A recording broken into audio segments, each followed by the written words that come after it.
everybody, and welcome to episode number 5 of Career Club's LinkedIn Live. I'm Bob Goodwin, your host and the founder of Career Club.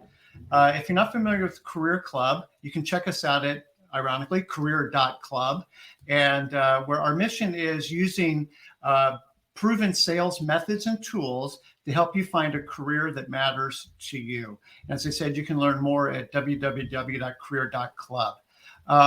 This is a live stream, so please feel free to comment.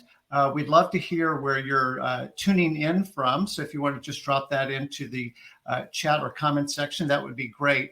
But as we go through today's discussion, if there's topics that are of interest to you, questions that you've got, we would really encourage your participation. This is for you. So please join the conversation. As always, I want to say thank you to my colleague, Heather Zinzer, who is the brains and magic behind making this happen. So Heather, thank you. And today's topic is crafting the pitch. And so when we're in job search, obviously getting the message right and being able to do that in a cogent and compelling way is critical. And I am over the moon to have our guest on today, Hannah Mason. Hannah is a LinkedIn top voice in job search and career advice. She's got over 600,000 followers on LinkedIn. She's been featured by LinkedIn on their own lives, going out to tens of thousands of people, and is just an acknowledged expert in resume, or as we might say across the pond, CVs and interviewing. So with that, welcome, Hannah. Hi, Bob. Thanks so much for having me on today. Really excited. No, it's such a pleasure to have you. And now, Hannah, you're the proprietor of the English Meeting Room, yes? So maybe you just might want to tell folks, hey, where the heck did that name come from? And just a little bit about your business. Yeah, absolutely. So my background is in recruitment, and I was actually in Dubai for a number of years recruiting in the legal sector. And one of my other interests is teaching English, actually. So I'm also qualified to teach English as a foreign language. So after I had my baby girl, I was doing some freelance English teaching and realized that actually one of the main things that people needed help with was crafting career documents, crafting their CVs, and being able to articulate their skills and experience. And it was from that the English Meeting Room was born, initially to help non-native English speakers with their career documents, but it's since evolved into a kind of international business where we help people from all over the world with their CVs and with their job search. No, that's awesome. And so if people want to find you online, what's the best way to do that? Yeah, absolutely. The website is theenglishmeetingroom.com. That's one word. That's the best place to find me. Everything's on there. But obviously, I'm on LinkedIn as well. And I share weekly or multiple times a week on LinkedIn. And if you search Hannah Mason, I should come up. And I expect perhaps linked in this post in any case. Yep, exactly. So one of the little traditions, if you can have traditions after 5 episodes, is we like to do just a few icebreaker questions that we affectionately call Rocks Fab 5 after a friend of mine that inspired these. So you've already kind of touched a little bit on a couple of them, but just first of all, you've got a beautiful accent. So we'll start with, where were you born and raised? Yeah, so I'm from the UK. I was born on the south coast near a town called Brighton, or a city called Brighton, if anyone knows that. As I mentioned, I lived in Dubai for 8 years, and now I'm actually back in the UK, but I've moved back to my husband's country, which is Wales. So I'm now in Cardiff, which is the capital of Wales.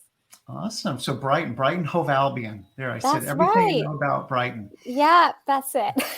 No, fabulous football club. So next question is just a little bit about your education. Yeah, so we were just talking about this, Bob, actually. My background's a bit non-traditional. So I finished high school, or college, as we call it in the UK, and was signed up to do a degree, had my place at university, and really decided I'm not sure if that's a path for me. I was seeing lots of people come out of university and start entry-level jobs in debt, having spent 4 years studying. So I decided to postpone that. And I joined a bank in the UK in an entry-level position. And within a couple of years, I'd already worked my way up into management roles and, alas, never went to university. So side note, I love that story. There's several people who are very close to me, my family and friends, who share a similar experience. And I think that, I just want people to be encouraged that it is like more than okay to have a non-traditional career path, non-traditional education path, right? Because if you've got the smarts and the work ethic, you're going to be successful. So I appreciate the transparency and you sharing that for everybody who might be listening. Yeah, and I think, with the cost of university now as well, it's really something you have to weigh up. Certain career paths, it's definitely needed. But there's lots of career paths where you might be financially better off by kind of learning as you go. Yep, exactly. Now, you mentioned your daughter, so just a little bit about your family. Yeah, so I've got a 5-year-old girl who's very excited because it's Christmas at the moment, and we just got a puppy actually last month. So we're very busy with our new puppy and training him, and he's very cute. What kind of dog and what's his name? His name is DJ. My daughter named him, and he's a Maltipoo, which is a Maltese crossed with a poodle. So very small and very fluffy. Our daughter wanted to name our youngest son, and she was going to name him Spoon. So we decided not to go with that one. Yeah, you kind of veto that, yeah. Now, you kind of touched on early in your career, like in banking. Do you mind just sort of sharing kind of like a quick overview of your career arc? Yeah, so I started off working for a retail bank, started in kind of customer service and worked my way through sort of sales management and branch management positions, which is where I really learned a lot of kind of sales techniques, actually, which I know we're going to be discussing later. Yep. And then from there, I moved to Dubai, and that's when I got into recruitment. And recruitment is essentially a sales job. You're selling your services to clients in order to win their business. You're selling opportunities to candidates. You're then selling those candidates into roles and to your kind of clients, to the companies. And I really enjoyed recruitment. Yeah. I was recruiting for the legal sector, so working with lawyers. And because I was in Dubai, I got to meet people from all over the world as well. Yeah. No, that's awesome. And then just real quick, when you're not chasing a puppy around, chasing a little girl around, whatever, what are other things? What are your kind of passions or interests or hobbies? Oh, I don't have time for much else. I quite like cooking. But yeah, I don't have time for too much else with all of that and running a business as well. Yeah, well, that is a lot to keep you busy. So we'll dive into the topic here in just a second. James, welcome. Thanks so much. And James knows that I've talked before about RockStab 5 and just, as a relationship building technique, we tend to buy from people that we trust and we trust people that we like.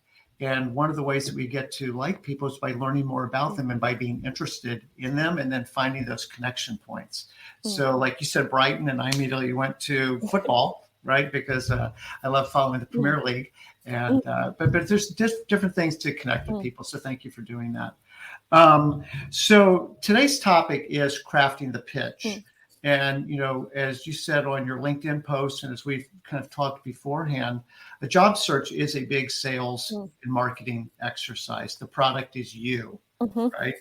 And one of the things that we talk about at Career Club is the 4 Ps, which are, I need to understand what's the product that I'm selling. That's me. What's my unique value proposition?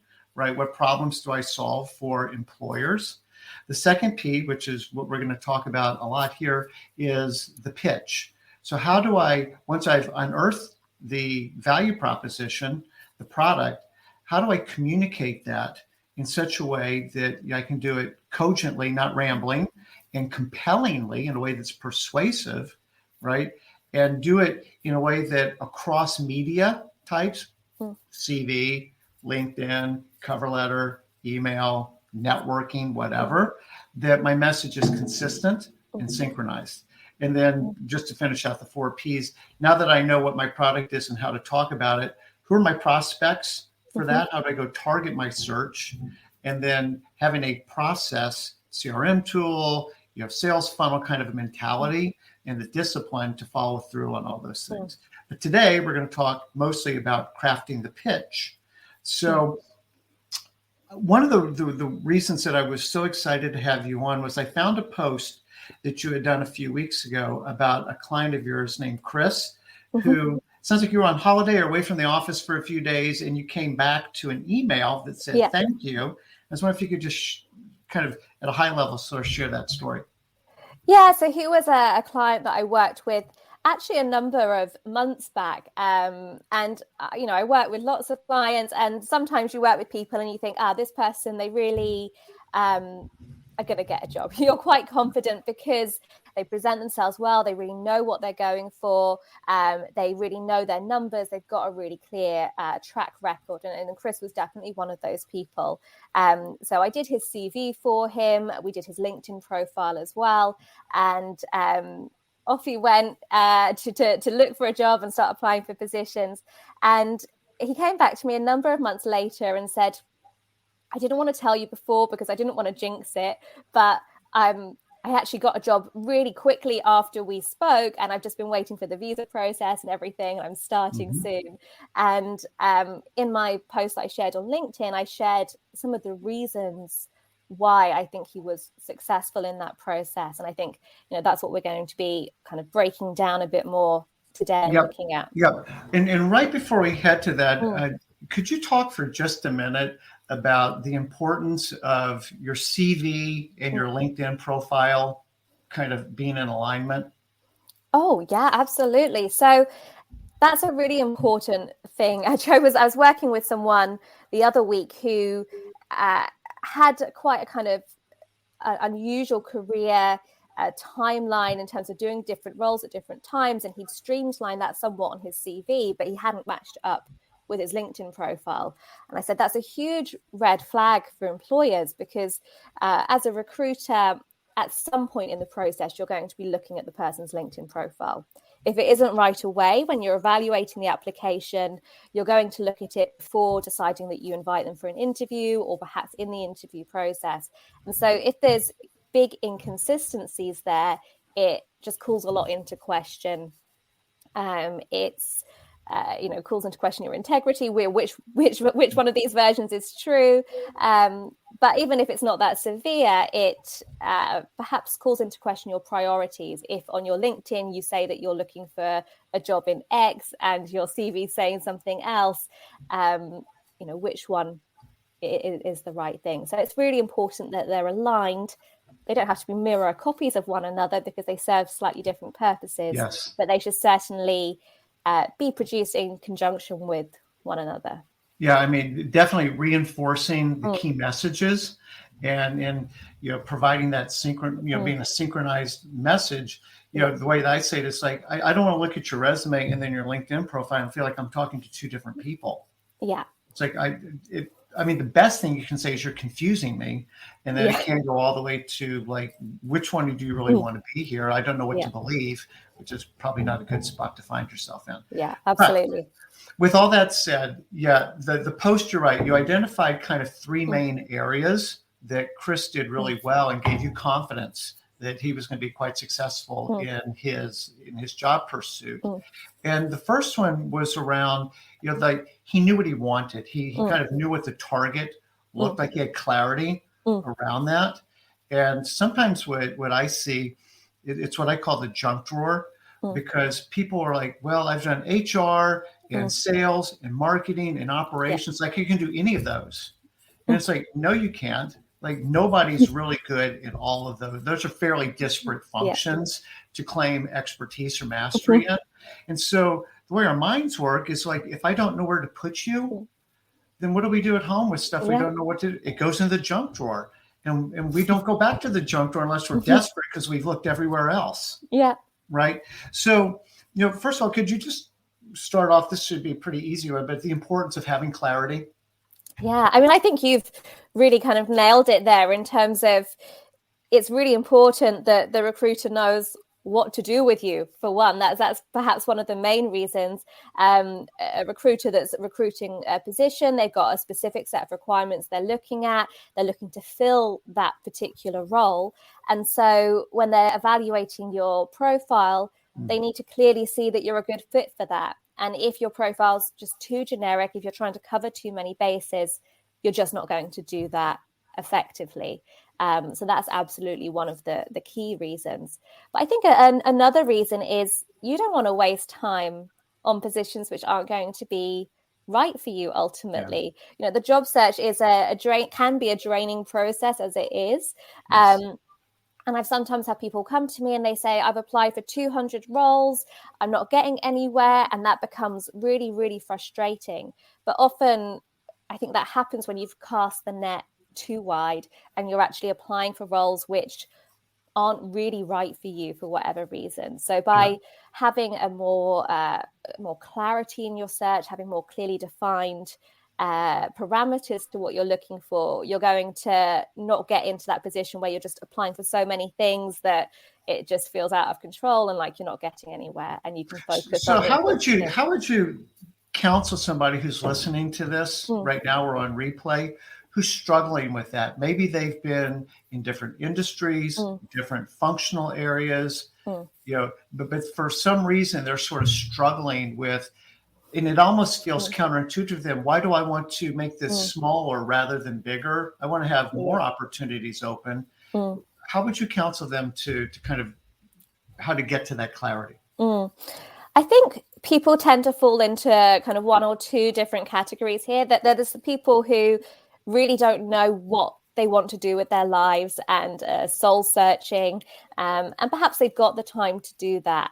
And I think, if you're in that position, it really is worth going through that process first before you embark on your job search. Don't use your job search as a means of figuring that out. I'll just apply for lots of different things and see what sticks.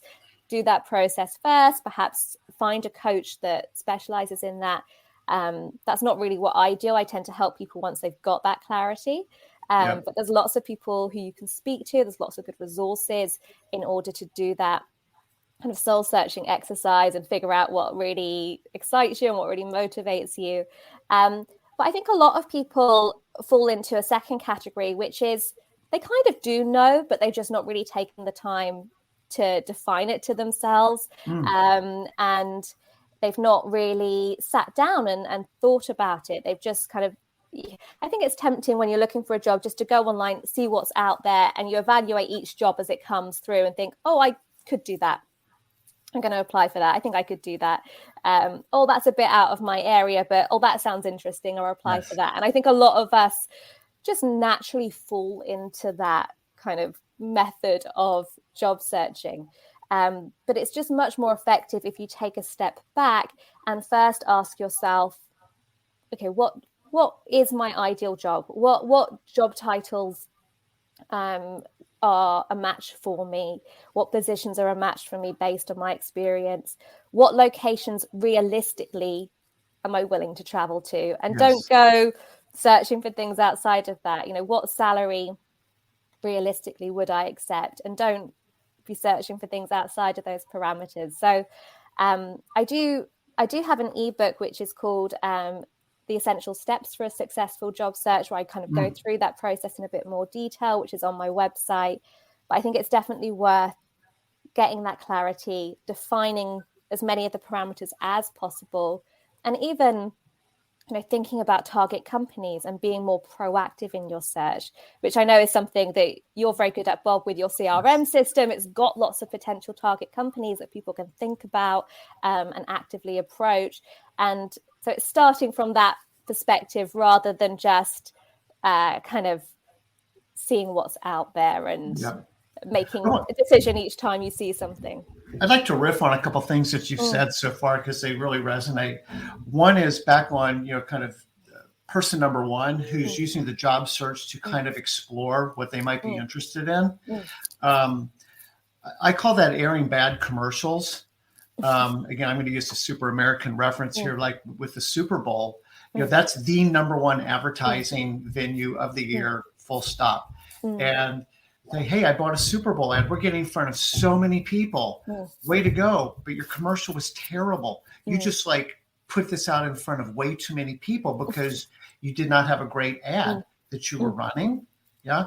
And I think that a lot of times when people, particularly if they've lost a job and they just immediately jump into networking, but they don't know what they want yet, and you're meeting with lots of people, like you're just burning up potentially really good opportunities because you don't have a message yet. Right? You don't know what your pitch is yet, right? And so people walk away going, I don't know how to help Bob. I don't know what he's looking for. He doesn't know what he's looking for. Yeah. Right. And then the second bit on the person that's just like applying for a bunch of stuff online, you know, unfortunately, this is one of the reasons that companies have had to resort to applicant tracking systems, right? And all the rules and logic to filter out all the people that shouldn't even be applying for this job. Unfortunately, those nets also kick out a lot of really good candidates.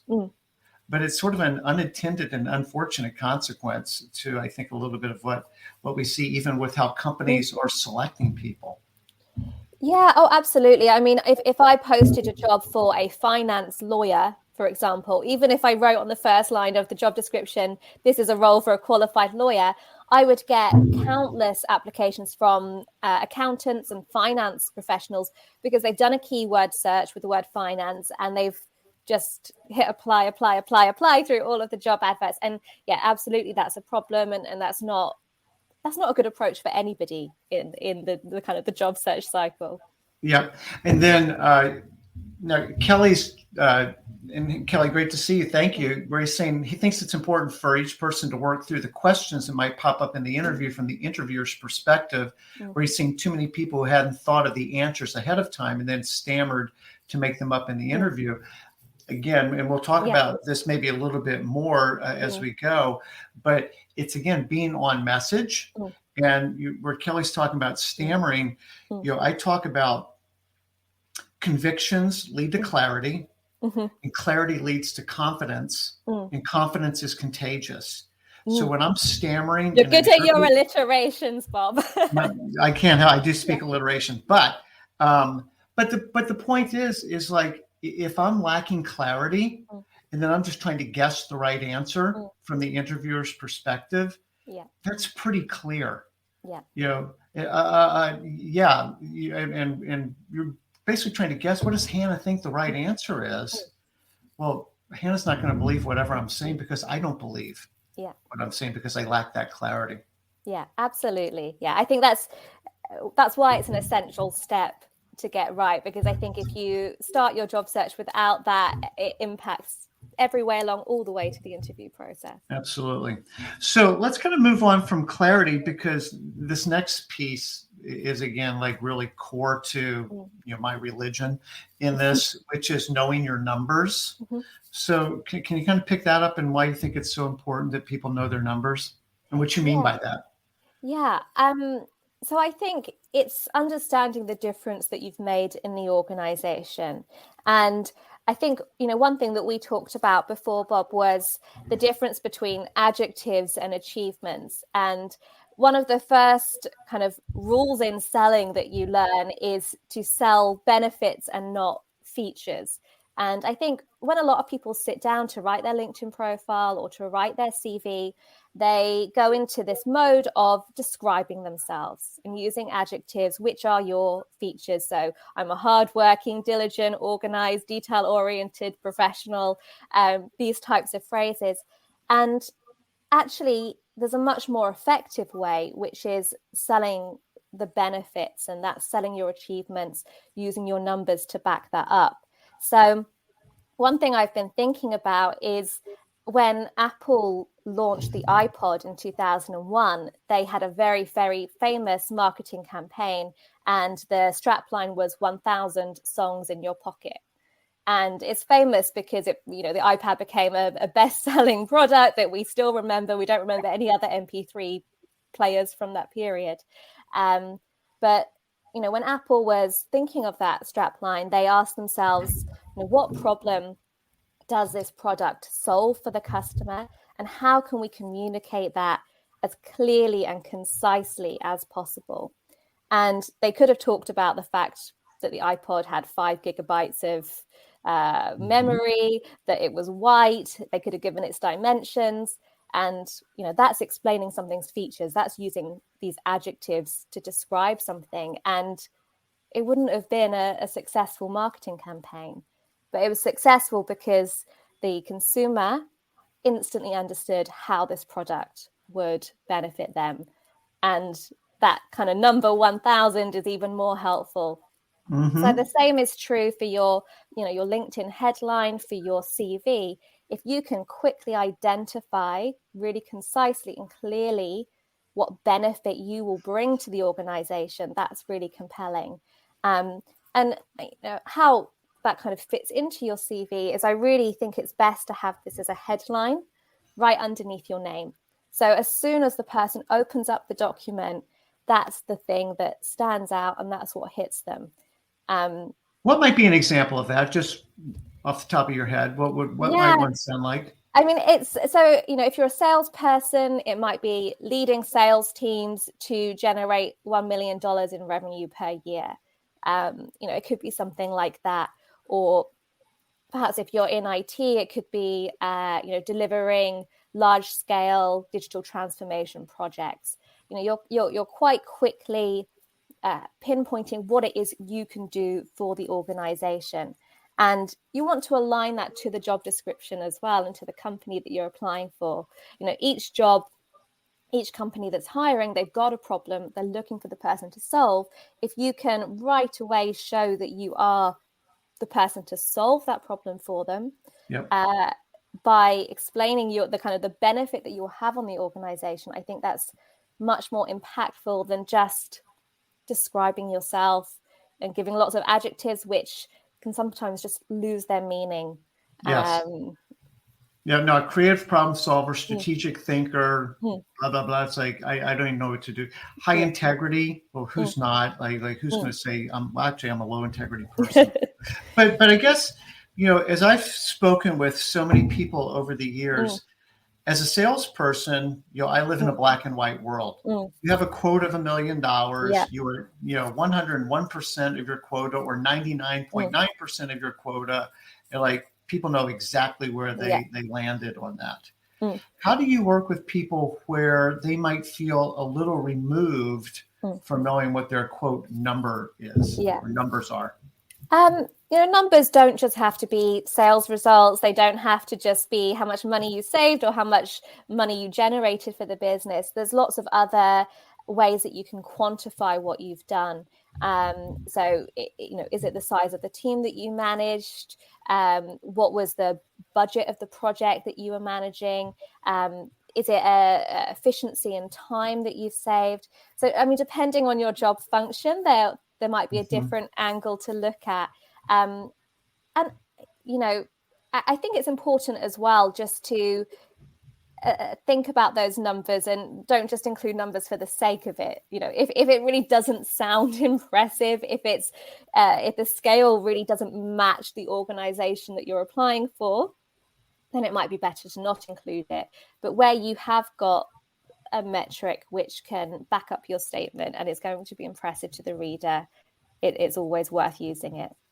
Yep. No, that's awesome. And hey, Mark, thanks so much. I'm glad that you're enjoying this. And as Heather said, this is alive. So if you've got questions or comments, please feel free to drop them in the comment section and we'll do our best to address them.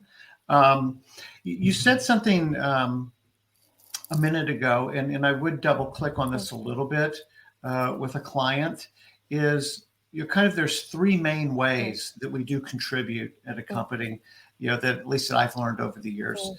Did we make money, save money, or mitigate risk somehow? And, if I'm like in marketing and say maybe, and this is my background, so this is kind of a real example, I'm in consumer insights and we did a segmentation study. Bob, I don't know exactly how to quantify that segmentation study exactly. But if we can, sometimes talking with people who are our internal clients. What did you guys end up doing with this? Oh my gosh, you kidding me? We use this for an ad campaign that allowed us to much more effectively target, consumers online. And what we saw was this kind of a yield from being able to use the segmentation model. Yeah. I'm in accounting. We deal with numbers all day, but I'm a receivables clerk. Yeah, but if you increase cash flow, and you guys, that cash flow was improved by 8% over a wide period of time, and this is $100 million business, you can start to kind of do that. Yeah. And then I also find, just in general, kind of like, hey, do you remember that project, Hannah, that we worked on a couple of years ago? With the construction company in Dubai. Like, I never really heard how that all play out. What happened? Oh my gosh, that was a wild success, et cetera, et cetera. So, sourcing from other people who might be able to fill in some of the blanks in the story. I'm curious what you think about that. Yeah, I mean, that's a great idea. And I think also one thing which is really good is to not leave this until you need to update your CV or resume. I think that's the biggest mistake people make. You think that you'll remember your successes, you'll think that you remember the details. The reality is most of us don't. If you've been in the same company for 10 years and you haven't had to update your CV or resume, the likelihood is you're just not going to remember some of those big wins, from more than a year ago. So I think it's really helpful just to have a document on your computer where you keep note of this stuff as it happens, as it comes through. It's something we should all be kind of continually thinking about, continually updating. You especially don't want to be in a position where perhaps you've been made redundant suddenly, you've got to put together a CV or resume, you've not got access to that information, and suddenly you're scrambling to put it all together.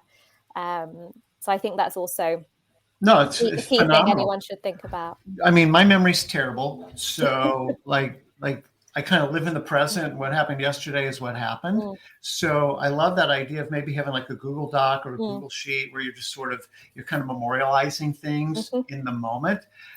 Two other use cases that immediately come to mind are preparing for your review. What do you think you did well this year, Hannah? What do you think you can improve? Well, oh God, I forgot about that. Was 6 months ago. And I'm forgot all about it, but that was really well done what we did. And then also in terms of being able to negotiate a raise. Yeah. Right. And you've got, again, kind of those reasons to believe. You have real proof points of how you've impacted the business that's deserving of additional compensation. Yeah, exactly. It serves multiple purposes. Oh, so let's go back a couple questions here. So we're going to go back to Clarity for half of a second. And James is asking a question on Clarity.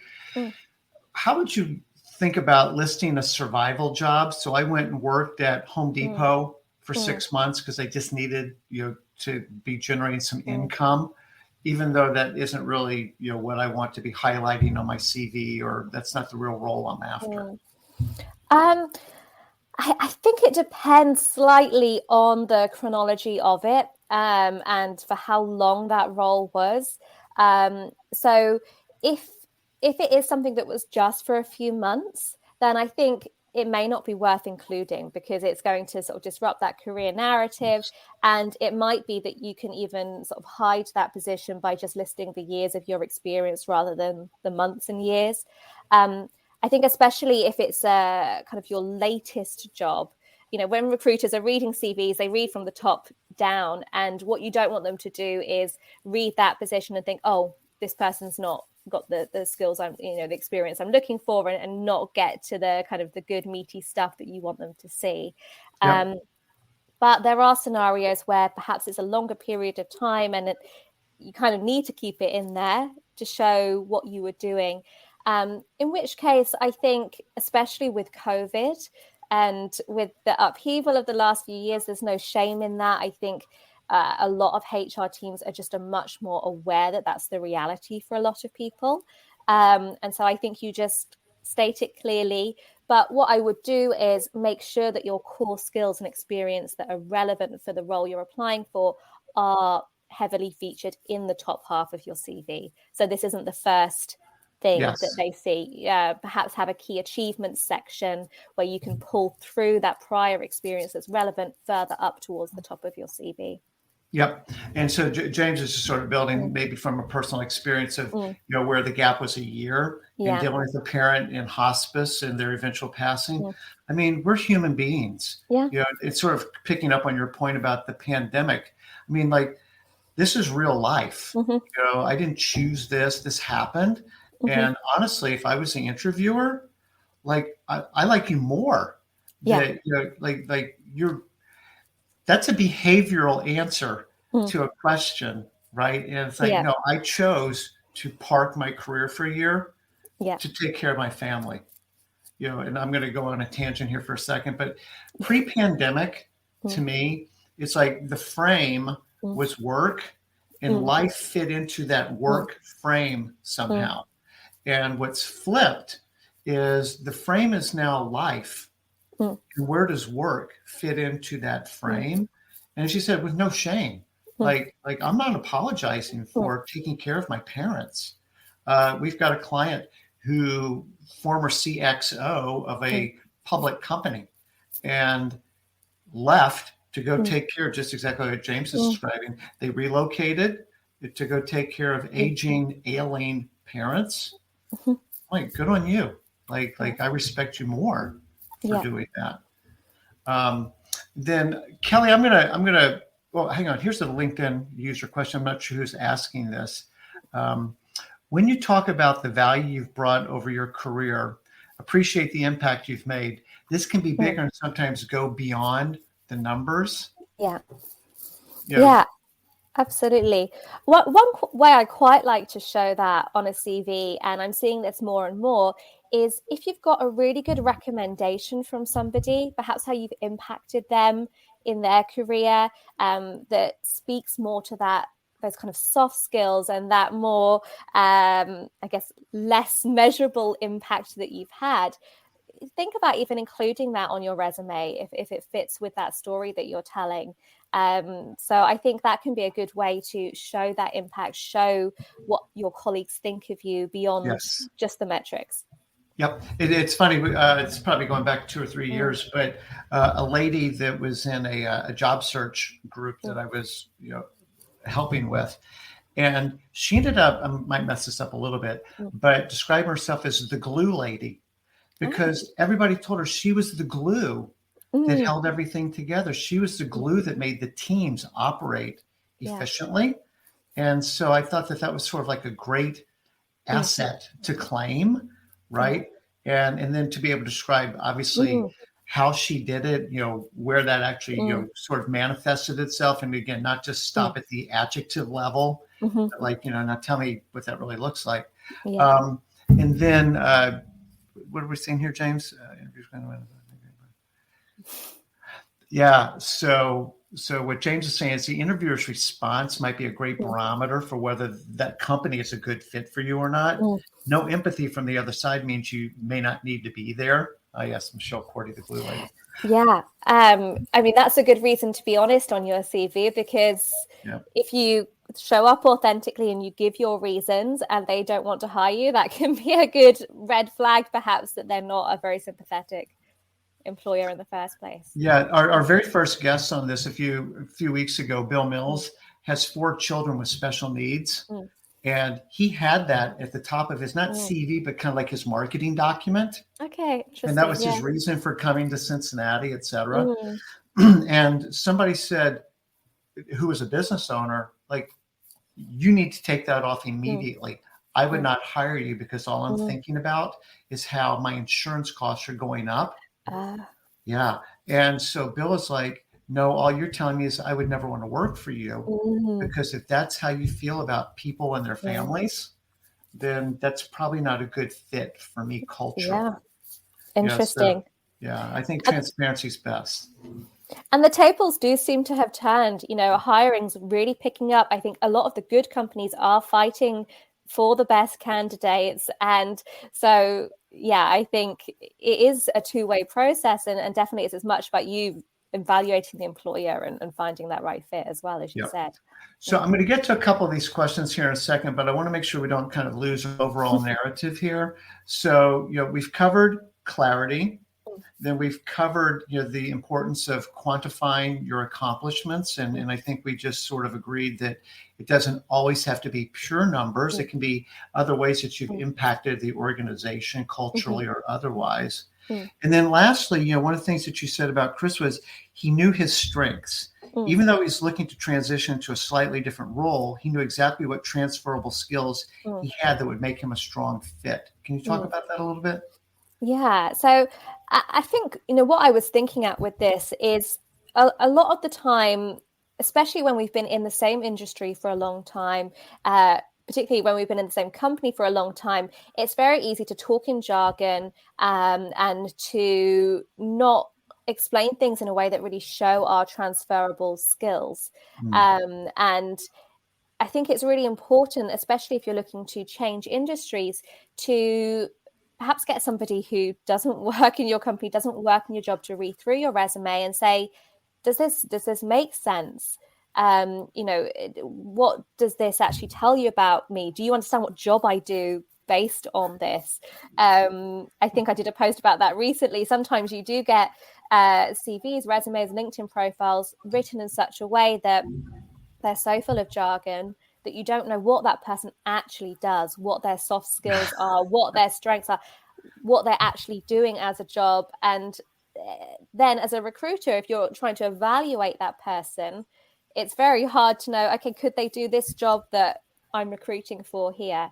So I think it's important to, firstly, yes, know what your skills are, know what your strengths are, but then make sure that you're communicating that in a way that makes sense to the person who's reading your CV and making that sort of determination based on it. Yep. Are there any assessment tools that you're a fan of to help people kind of bring an objective and maybe even slightly scientific approach to teasing out what some of their strengths might be? That's an interesting one. I did one recently myself, actually, which was called Life Languages. And that's like an online personality assessment, but it's quite in depth.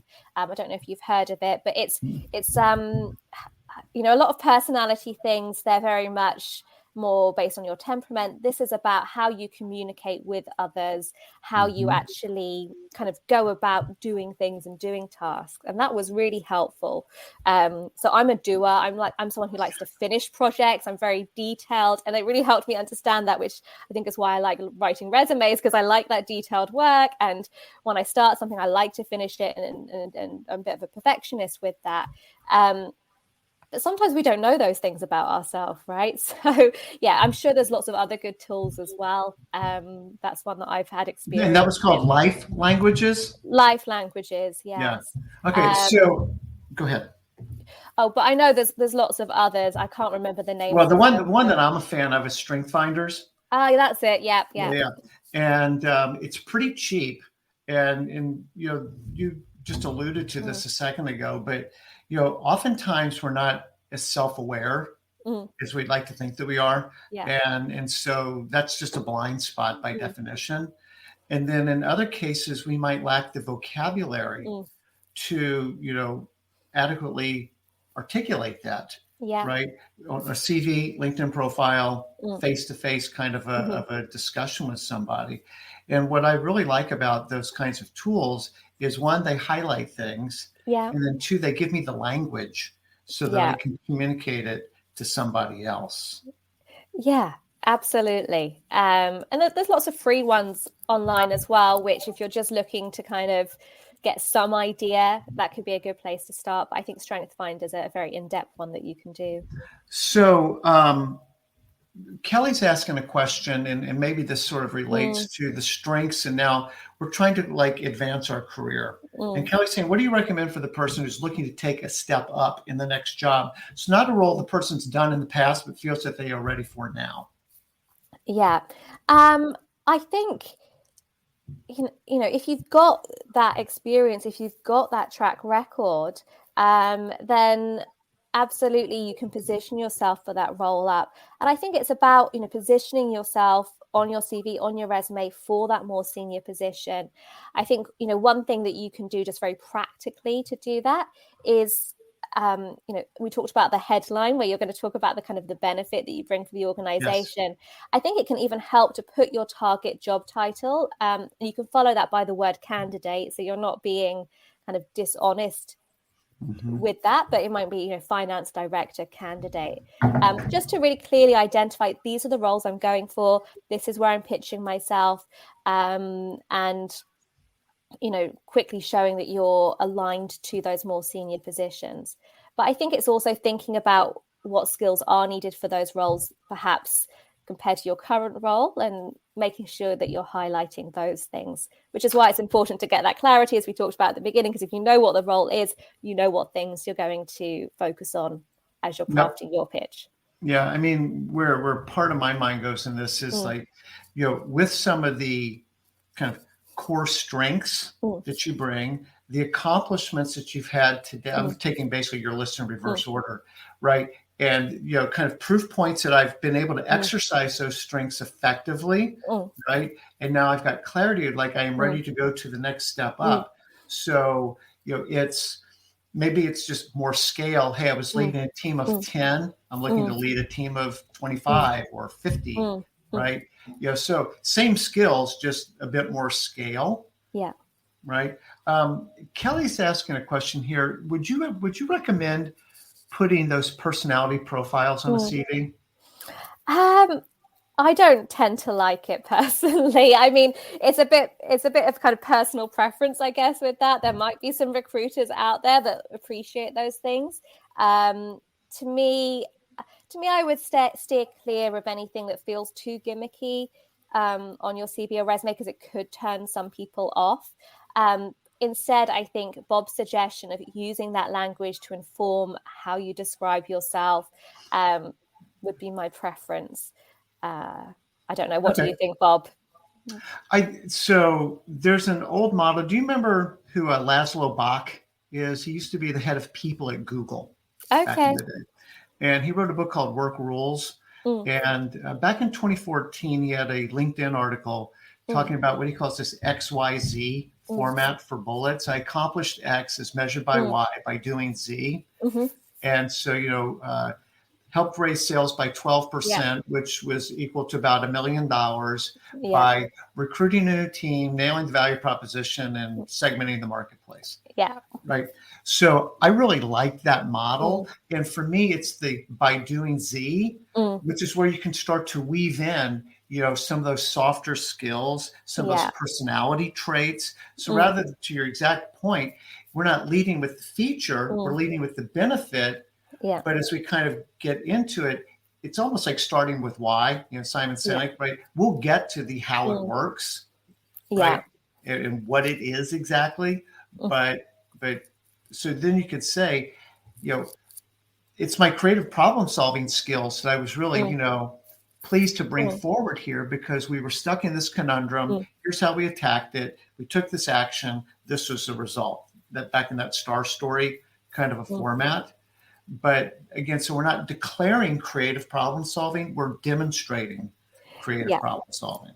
Yeah, absolutely. And I think that might be the difficulty with just putting your personality profile on there, is it's not really backed up or demonstrated. And it falls into that just kind of describing yourself with lots of adjectives problem where, okay, it becomes a bit meaningless. But as you said, if you can wrap that in the context of an achievement, hey, this is how I did this, by leading with empathy, by clearly communicating to the team, that's how I kept everybody on board, or whatever it might be, that's going to be much more impactful than just saying, I'm a good team leader, for instance. Yep. So let's take a question here, because this is, I think, very much in your lane, at least geographically. This is from Manavala, if I didn't completely mess that up. He's from Fiji, which is awesome. He says, I have a question. I've been interviewing for roles in the Middle East. Recruiters have mentioned that I was a great candidate and I'd be a great fit, but they wouldn't move forward because of where I am from, geographical location. I don't know how to overcome this. It's like a roadblock. What would you do? It depends what type of role you're going for. So for those that aren't familiar, in the Middle East market, it's a very, very expat-driven market. So most businesses will be sponsoring the visa of most of their employees. And that's very, very commonplace. So it's very, very multicultural. And generally, from my experience, people from every country and every walk of life are living and working in Dubai. So I think perhaps the issue is less so where you're from, and perhaps it's more to do with relocation costs, or even some of the issues with COVID at the moment, getting people into the country. So for very senior roles in the Middle East, companies might be willing to help people relocate and will pay that and will wait for people. But for other positions, they really just want someone that's already on the ground, because it minimizes that risk for them. So my guess would be it's less so we don't want to hire someone from Fuji, and more we want someone that's already in the country because we need someone to start quickly, or we don't have the budget to relocate someone. In which case you would need to make the decision whether you want to visit Dubai, be there on the ground to do some interviews to show that you're kind of dedicated to being in the country. That is one way of doing things, but I know it's much difficult now post-COVID to do that. Well, speaking of COVID, Jalil has a question. First of all, I'm glad you're getting good value out of the conference call. Thank you, Jalil. So I want to make sure this is one question or two, but I have a question on the level of details you should have on your CV. Current pandemic situation, obviously widely spread remote work, which I think is massively a net positive.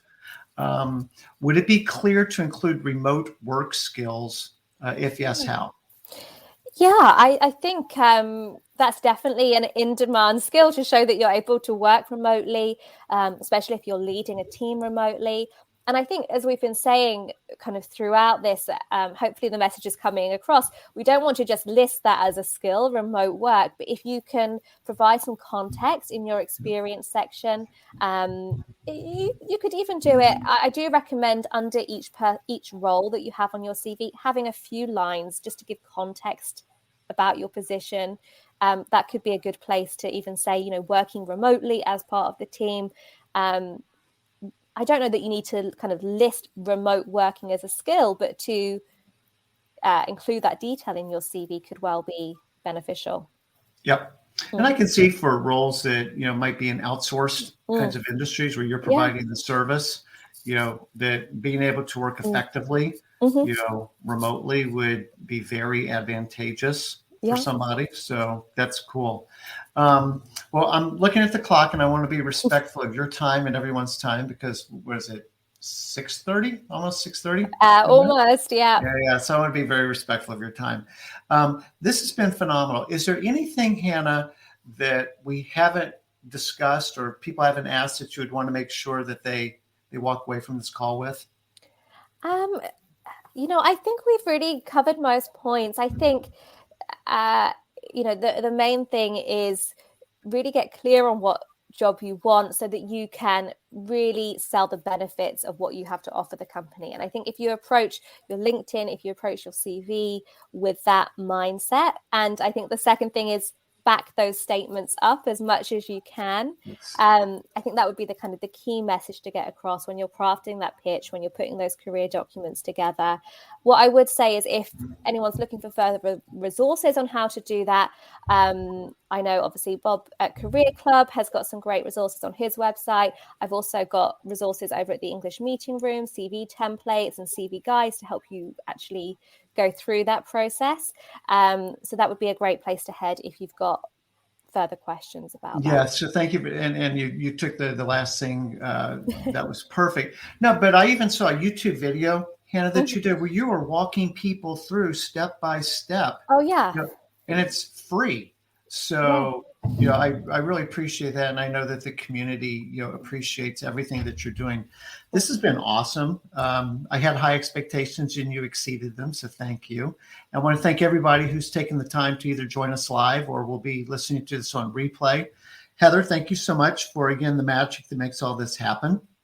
And Hannah, thanks so much. And I hope you enjoy your holiday. Thank you. You too, Bob. And thanks everyone for joining us. Cheers.